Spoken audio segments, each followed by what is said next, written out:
everyone. Thanks for joining today's webinar, Tips and Tricks, Data Collection for Workplace Cloud Applications. I'm Gail Green, and I'm the Marketing Specialist here with Cellebrite Enterprise Solutions. Now, I'd like to introduce our speaker today, Monica Harris. Monica is an experienced eDiscovery professional and over the past 15 years has specialized in the development, implementation, and training of proprietary software for companies such as eDiscovery and Concilio. Before joining Cellebrite, she worked with the U.S. Food and Drug Administration, where she oversaw policy and procedure creation, enterprise solution rollout, and training for enterprise for agency litigation and freedom of information requests.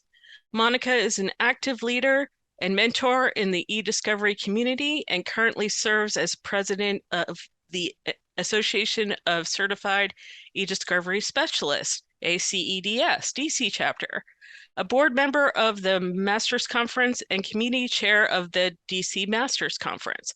Monica has served as Assistant Director for Women in eDiscovery, WIE, DC chapter, and collaborates frequently with DCWIE, the DC Bar, and the Women's Bar Association of DC. Thanks for joining us today, Monica. And if you're ready, I'll hand it over to you to get started. Thank you, Gail. And thank you to everyone that's joined us for today's webinar, Tips and Tricks, Data Collection for Cloud Workplace Applications. So let's get started. For today's webinar, we have some key takeaways. The importance and challenges of collecting from cloud workplace apps, best practices for cloud workplace app collection, and a preview of cloud workplace app collection in Cellebrite's Endpoint Inspector. So let's dive right in, starting with how Cellebrite Enterprise Solutions defines workplace apps. Depending on who you're talking to, the definition could change. But for Cellebrite Enterprise Solutions specifically, cloud workplace apps are licensed by your organization and they're administered by IT. So we're talking about Office 365, including Outlook, Teams, SharePoint, OneDrive, Box, Slack, Google Workspace, ShareFile, and Ignite. For some of the applications that you're looking at on the screen right now, Office 365, for example. Office 365, I have a personal account. So at home, I can create spreadsheets for budgets, things of that nature, maybe events that are coming up, but that's not the Office 365 that we're talking about when we're talking about cloud workplace apps. We're talking about the Office 365 that as a new employee, you may start your first day and receive access to from IT. We're not talking about the Slack that you may use to stay in contact with your family. That could be across the country or maybe even across the world. We're talking about the Slack that you could use to communicate with various teams throughout your organization so that you can streamline the activities that you do every day. This is not individual cloud workplace apps, not the ones that we own in our day-to-day lives, but the ones that are owned by the organizations that we are members of.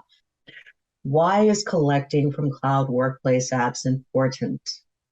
Collecting from cloud workplace apps is important because they are the largest source of employee data. So whether it is for discovery or whether or not it is for investigations, where you'll find the most data is in these cloud workplace apps. For Cellebrite, we are known for collecting mobile data.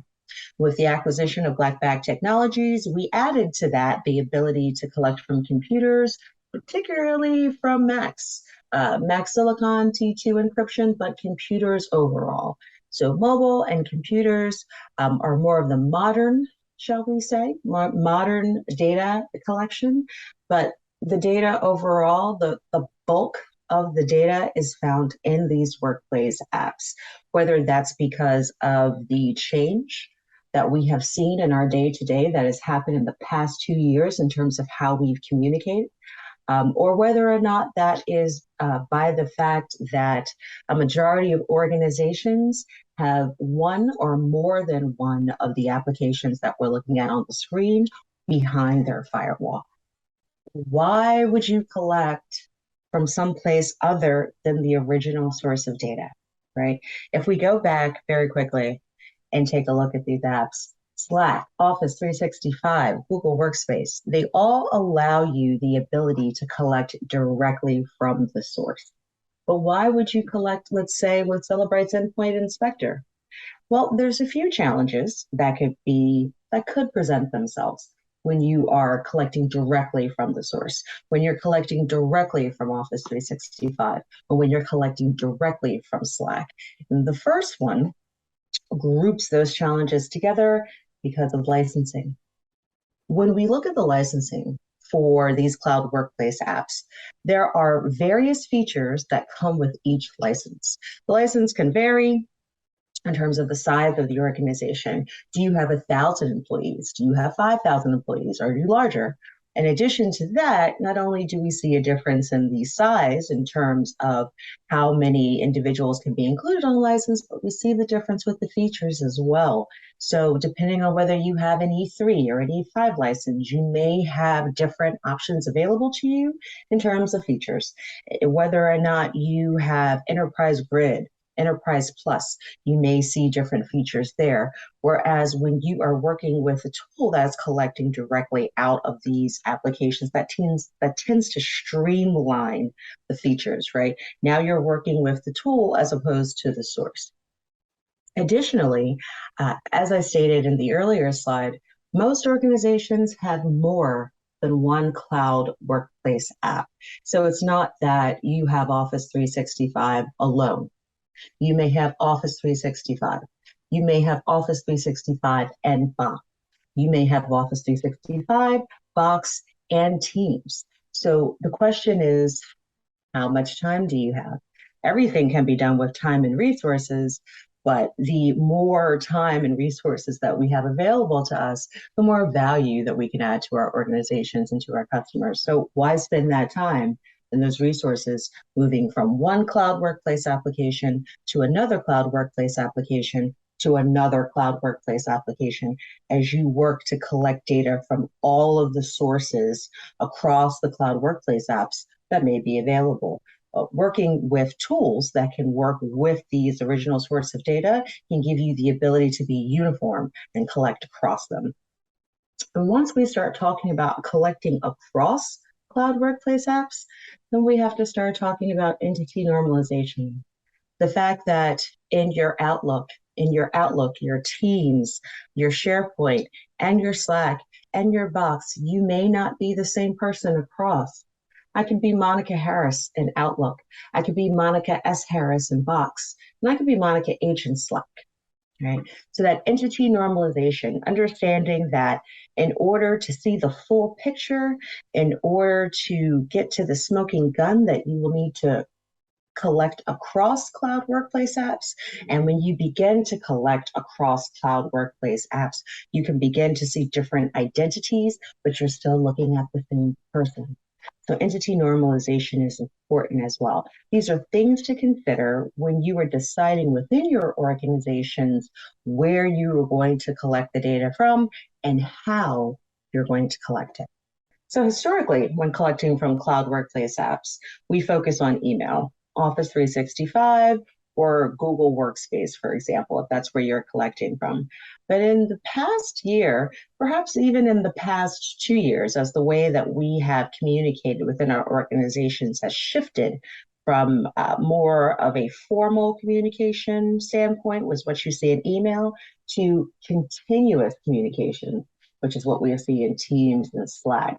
But Slack, for instance, has been trending and is really starting to become just as relevant in your collections as your Outlook, as your Google Workspace. And thus, this is why we're starting to see why when you're collecting from cloud workplace apps, you're collecting from more than one, or you're collecting from more than one organization that provides cloud workplace app capability. Starting with Slack. At the end of 2019, Away CEO Steph Curry stepped down just 4 days after investigation from a publication called The Verge. The publication highlighted the company's toxic culture. Corey, one of the luggage brand's co-founders, was replaced with former Lululemon executive Stuart Haselden, though Corey still continued as an executive chairman. The news came after days of public backlash due to leaked information showing Corey routinely intimidating employees on public Slack channel. Away did not allow their employees to email each other, which is quite unusual, actually. Instead, they asked that direct, and in addition to that, they asked that direct messages be kept to a minimum. The result was that almost all conversations took place on public Slack channels where executives gave harsh feedback and reprimanded people for small mistakes during Slack or on Slack, right? So in this particular case, we're not necessarily talking about any litigation that may have taken place because the former CEO, Steph Curry, stepped down before that could happen. But we are talking about nefarious activity that was taking place in a cloud workplace app that was outside what we would traditionally be using for email, right? Just goes to show the shift or the trend of why most organizations, when they're performing investigations or when they're looking for discovery, are looking at more than one cloud workplace app. Now, in that example, we were not talking about litigation, but there are examples of instances where litigation occurred, Slack data was not rendered, and as a result of that, sanctions were placed. And I think the most recent one would be Red Wolf Energy Trading. There's a lot that goes into Red Wolf Energy Trading, and I would encourage you to go take a look at that on the internet. It's very interesting. But at a high level, this case, which started in 2019 and wrapped up a few months ago in September, the United States District Court for the District of Massachusetts entered a default judgment against the defendants due to repeated failures to produce relevant documents from the defendant's Slack account. Moreover, the court found several other issues with the defendant's production, including the defendant's failure to offer entire threads of communication, which of course you're going to need for context, the defendant's counsel's failure to utilize a vendor who could provide an Excel spreadsheet of messages derived from Slack terms, and the defendant's omission of several documents that were significant to the merits of the underlying claims, one of which was described as a proverbial smoking gun. All of that data was in Slack. So at that 50,000-foot view, in this particular case, there was an ask for a Slack archive. The defendant went to a service provider who gave them an estimate for $10,000. The defendant did not want to go with that particular service provider, so they found a developer in Kazakhstan.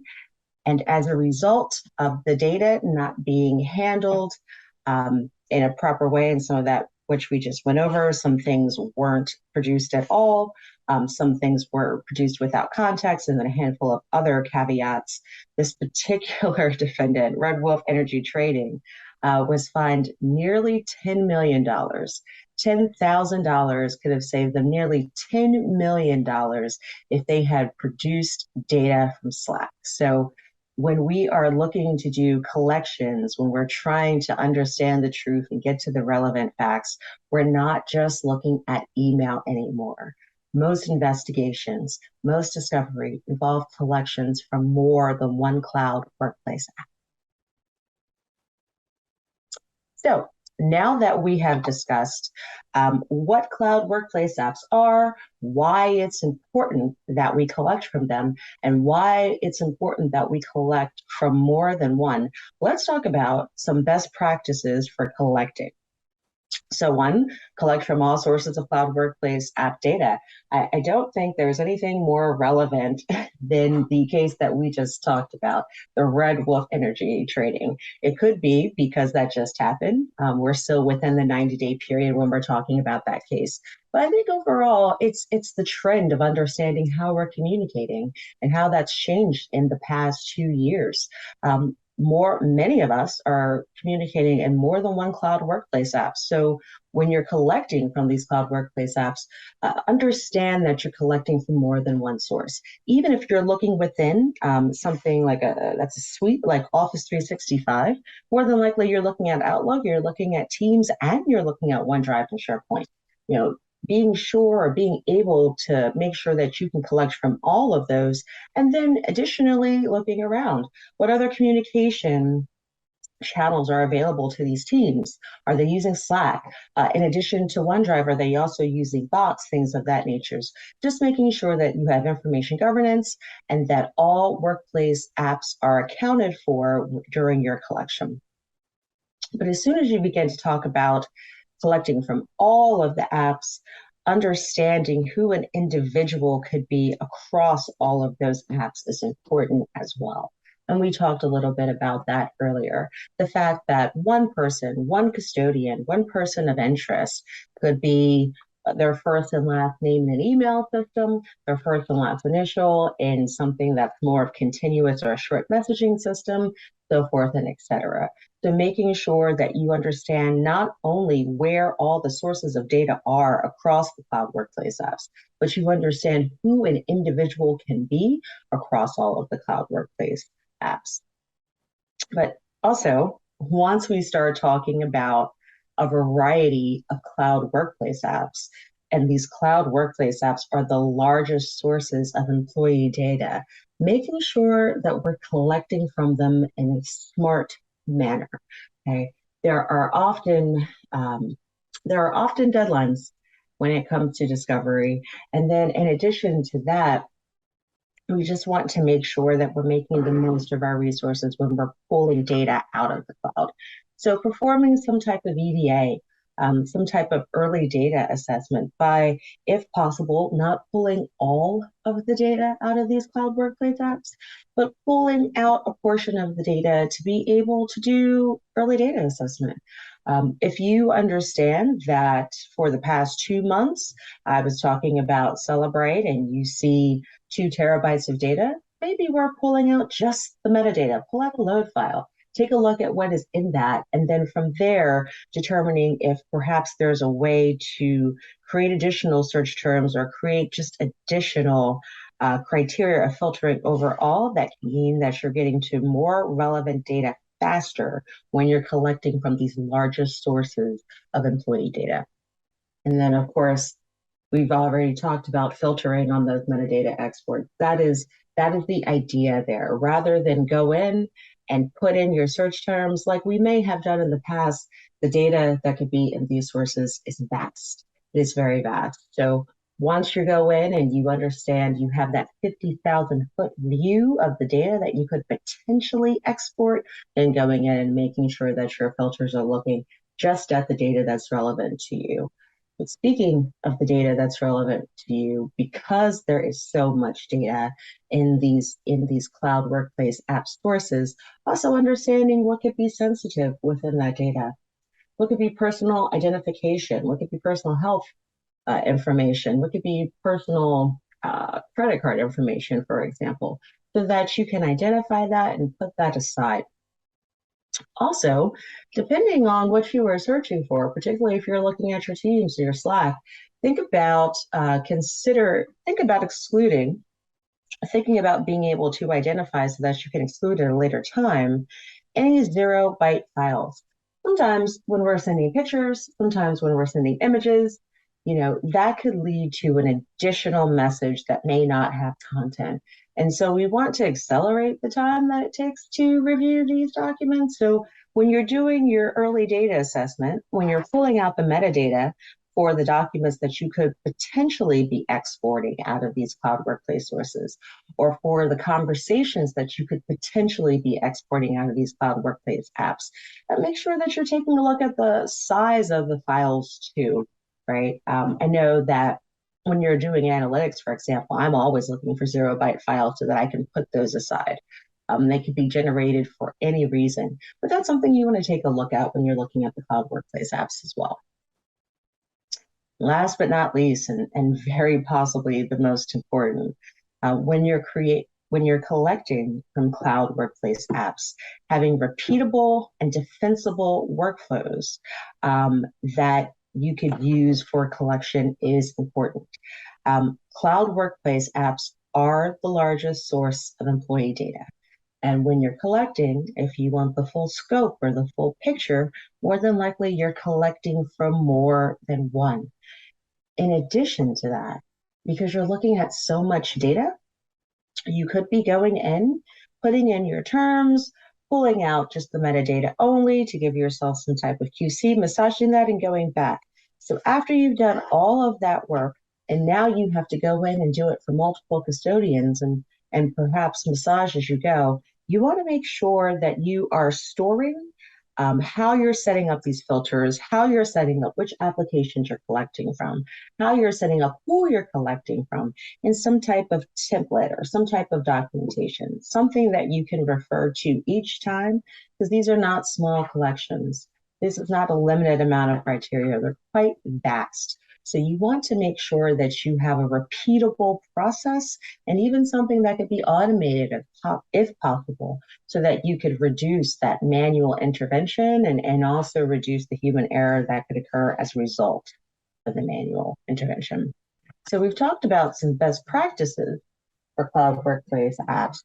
So now let's talk about what cloud workplace app collection looks like in Cellebrite's Endpoint Inspector. At a glance, Cellebrite's Endpoint Inspector has the ability to collect from some of the top cloud workplace apps, and you can see which ones specifically here in this chart. We talked about some of them earlier: Office, in terms of your Outlook, in terms of SharePoint, OneDrive, Google Workspace, and others, but here you see the complete list. The custodian setup through Active Directory is key. Again, we're not talking about the Teams or the box that you have at home on your computer. We're talking about your organizations. So as you have departing employees, as you have new employees coming in, you want to make sure that you are actively connected to who may be the owners of all of that information that you could be potentially collecting. And you also want to make sure that you understand who those individuals are across applications. So in the event that you find out that there are different identities, you have the ability to map that together so you can build that picture. You want to make sure that you have the ability to filter. We built that into Endpoint Inspector as well. We have the ability to filter by date range, keyword, and file size. We can also identify that sensitive information, so that could be tagged and put aside. And we've given you various output formats. It's not that from these largest sources of employee data, you want to go in and pull out natives and text. You may just want to take a look at the metadata. In addition, you may not want to pull out something that's ready to load to a document review tool. You may want to pull out the natives themselves so that you can process that in the tool of your choice. And then we have also added collection templates. These collections, the criteria that goes into them, the EDA behind that, all of that could be a lot of work, and all of that could have nuances to it. And we want to make sure that all of that good work is harnessed in a template so that it can be defensible, repeatable, and sustainable. So now that we've talked about features at a glance, let's take a look at the tool itself. Endpoint Inspector is Cellebrite Enterprise Solutions' leading solution for the remote collection of mobile and computer, in addition to cloud sources that are personal, not cloud workplace apps like WhatsApp. And then lastly, we are introducing Cloud Workplace App Collection. So what you see on the screen is our web interface that allows the secure authentication and management of users. On the right-hand side of the screen, you can see we have the ability to do that remote computer collection, the remote mobile collection. And by the way, when we say remote collection here, we're not talking about the type of remote collection that would mean you sent out hardware. You shipped a laptop that had software on it that the individual would then have to engage with, the custodian would then have to engage with for collection. We're not talking about sending an individual out with hardware who can then collect from the custodian. We're talking about, for mobile device collection specifically, an email that can be sent to a custodian with 3 to 5 steps on it, a less than 1 meg install on the custodian's laptop, and then the custodian can use the power cord for their phone, their iOS or their Android, plug it into the laptop, spin up the application, which will run them through a wizard with less than 10 steps, and send collected data from their phone back to the examiner. True remote collection. Same for computer, whereas we have an agent running on the computer that has the ability to send back data to the examiner. For cloud, we are utilizing QR codes, and for workplace apps, let's take a look. For workplace apps, you can filter by date range, keywords, and file size. So you can see here that it's just as simple as creating a name for your collection or using a previously saved template. You can choose your custodians, and in this particular screenshot, we've done 6, but this install is connected to Active Directory, so you can collect from the relevant custodians. We've chosen 4 of the cloud workplace applications that we have available to choose from. And in this case, we're pulling those documents out as natives. We've already done our metadata only pull so that we could take a look at what we're going to get. We have verified that our search terms are bringing us back the data that we're expecting. We're seeing the right date ranges. We're seeing the right conversations with the subject lines and also with the text and the chats. So we're going to pull out the natives so that we can process them at a later time. We're also going to make sure that we're looking at minimum because, again, we looked at the metadata. So we've been able to make some decisions there. And we don't want anything larger than 10 gigs. We reserve that for a later time. We believe we have the most important information. This is what collecting in cloud workplace apps in Cellebrite's Endpoint Inspector can provide. And although that we're talking about cloud workplace app collection and endpoint inspector, it's just the thought, as I had said before, that Cellebrite Endpoint Inspector allows you to collect from endpoint data anywhere it can be found. So we have cloud workplace app collection that's unified with computer collection, with mobile collection, with personal cloud collection, or chat collaboration cloud collection like WhatsApp, all in one tool, which can be set up all in one job. You can set up your mobile, your computer, your cloud workplace apps for multiple custodians, or you can do any variation of. Here you see collecting from all sources, here you see collecting from mobile and workplace, and here you see collecting from mobile and cloud. All of this can be found in one solution. So what are our key takeaways from this webinar? We started with key takeaways at a high level, but let's deep dive a little bit now that we've had a conversation about what cloud workplace apps are, why they're important, and how you can collect with Endpoint Inspector. What do we want you to take away from this webinar? 1, collecting from multiple cloud workplace apps is important for organizations. Not just 1, not just 2, but multiple cloud workplace apps. 2, early data assessment and filtering data prior collection accelerates the review of data. Understanding what you were going to receive before you pull it out of the cloud. And 3, Cellebrite's Endpoint Inspector is the industry-leading solution for remote collection. True remote collection. No hardware is being shipped.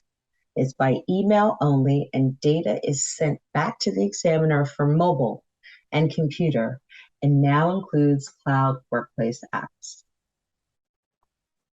Thank you for joining me today for this webinar. Are there any questions? Yes, Monica, we do have some questions that were submitted during this conversation. The first one is, how are modern attachments handled during cloud workplace collection from the Endpoint Inspector tool? That is a great question. I was just at Relativity Fest last week, which was absolutely phenomenal. Relativity did a fantastic job for our first time at Fest in 2 years. I had the great fortune to be on a panel with Susan Stone, with Jerry Bowie, and with Nikolai.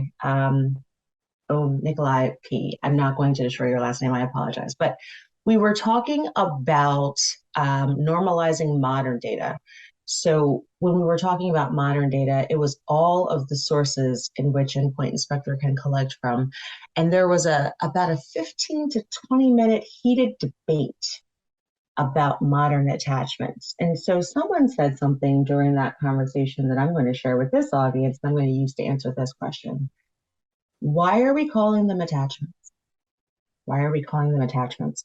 So I assume for this question, and let me know if I'm not correct, that when we're talking about modern attachments, we're talking about the links that you can find in your email, in your Slack, or even your Teams. So it is not the traditional attachment, the parent email with the child attachment, which is actually in the email. And so during processing, you can pull one out of the other. There's no family relationship there because the attachment is actually not present. What's present is a link to the attachment. And that link could be in OneDrive, that link could be in SharePoint, that link could be a Box. Where that link is not is in the parent document or the parent attachment. So my first question is, why are we calling them attachments? I think in eDiscovery, particularly in collections and processing, and now that there is more of a forensics angle when we're looking at gathering this data, the integrity of the data is important. So there is a question overall that I'm very interested to see the industry tackle about how we preserve the integrity of the data, because when we pull that attachment back from the collaborative storage location and put it in the message or put it in the chat, are we not disrupting the integrity of the data? Because that document wasn't there before, a reference to it was. Why are we calling them attachments? That is my question for the industry. And if you have comments on that, please feel free to leave them in the comment box. But for Cellebrite Endpoint Inspector Collection of Cloud Workplace Apps specifically, the modern attachments are referenced in the metadata. Great question. The next question, it also relates to what we were just talking about. How are documents from collaborative storage locations like SharePoint and Box handled when they're not attachments? That is a great question. I think this is something that Jerry Bowie had also brought up during our conversation. So the idea here is that when you are pulling, say, from the SharePoint or from a Box, very much like the question is posing, that there could be collaborative spaces. So within SharePoint, within Box, we can set up personal spaces, and so therefore we are the custodian. But then there's also, let's say, team or department locations. And so it's not that an individual has access to that document, it's that a group of people have access to that document, and therefore we need to determine who the custodian is. Like right now, we are looking at that the same way the remainder of the industry is looking at that, in that we are not identifying custodians because there is no true custodian. It is a collaborative document. Instead, what we're doing is we are identifying the location of the document so that we can understand that not an individual person owns it, but that several people that have access to a particular location had access or could potentially have access to that document. So when it comes to collaborative storage locations, we're not looking at custodianship. We are looking at access, or we're providing insight into who may have access by providing the location of the document. That's a great question.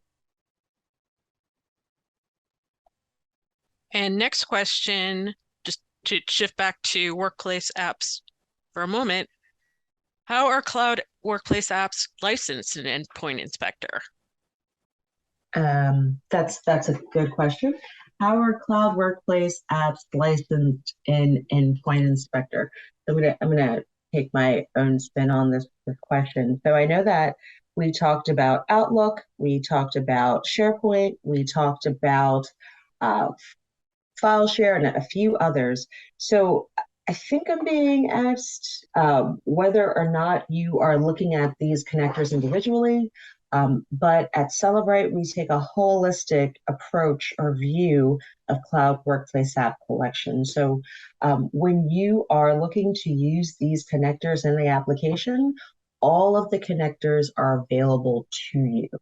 It is not tiered in terms of, you can collect from Office or you can collect from Google Workplace. You can collect from any or all of the connectors that I shared with this audience today. Great. I think that clarified the question. If we did not, please let us know in the comment. Next question we have is how many connectors can be collected from in one collection job? Oh, that's a great question. Well, I'll give you an eDiscovery answer, which is it depends. It depends on the bandwidth that you can have and how much time that you have for the collection. So as I shared before, all of the connectors that we shared with you today in this webinar is available if you are working with Cloud Workplace App Collection and Endpoint Inspector. So in that case, we are looking at upwards of 5, 6 connectors that could be going at any one time. Theoretically, you could run all of them, but whether or not you would want to collect that much data at that time is the question. So I think it's really something to be determined based on the resources of your IT's infrastructure, and then also the amount of time that you have to get to the data. Thanks for answering that. That's all the questions we have time for today. So I'm going to thank Monica for your insightful and useful information. I think you've given us a lot to think about in regards to workplace apps and how to gather that information and data. We've had a few more questions come in that we didn't have time to go through or answer throughout the presentation, but we'll reach out to each of you individually after the webinar to answer those. To learn about how you can get started with any of our solutions, please reach out to us via the Contact Us button on your console. After the webinar today, you'll see a prompt asking for some feedback on what topics you'd like to see in our future webinars. If you have a minute, please fill that out and help us decide what you'd like to see covered in a future webinar. Thanks again, Monica, for you joining us today. Have a great day.